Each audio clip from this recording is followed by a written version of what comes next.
গতকাল আমরা দেখিয়েছিলাম আপনাদের পুরুলিয়ায় পুরসভার জলে নোংরা, দুর্গন্ধ, পোকা ভাসছে, মনে আছে আপনাদের?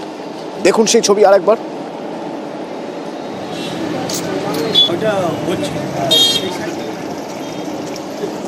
এই জল আর যাই হোক খাওয়া যায় না, কোনোভাবেই খাওয়া যায় না এই জল।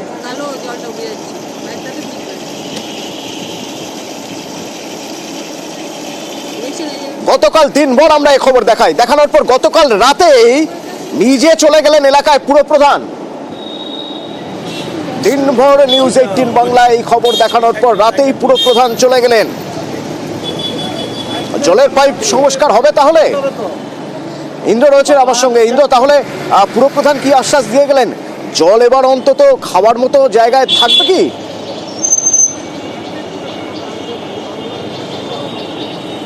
দেখো অতনু, গতকাল আমরা এই খবর বারে বারে দেখাই এবং 7 নম্বর ওয়ার্ডের যে সমস্যা হয়েছিল, জলে পোকা এবং ড্রেনের জল যেভাবে ঢুকছিল তাতে মানুষ অসুস্থ হয়ে পড়েছিল, এবং এই খবর দেখানোর পরেই গতকাল রাত্রেই একেবারেই পৌরসভার চেয়ারম্যান দলবল নিয়ে ময়দানে নেমে পড়ে এবং পাইপ কোথায় সমস্যা রয়েছে, পাইপে কি কি কাজ করতে হবে, কোথায় লিকেজ রয়েছে সেই বিষয়গুলি তিনি খতিয়ে দেখেন। এবং গতকাল রাত থেকে আমরা দেখছিলাম যে কাজ শুরু করে দিয়েছিল এবং আজ সকালেও সেই কাজ চলছে।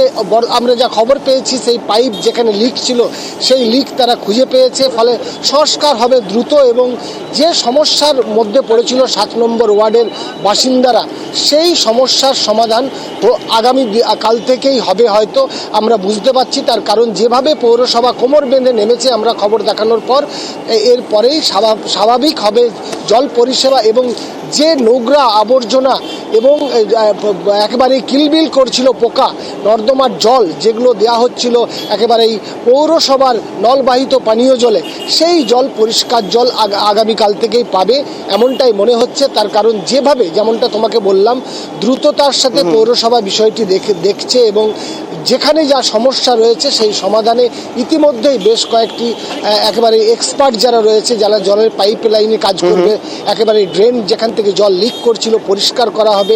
ফলে সব মিলিয়ে দেখা যাচ্ছে পৌরসভা কোমর বেঁধে নেমেছে এবং এই সমস্যার সমাধান দ্রুত হবে।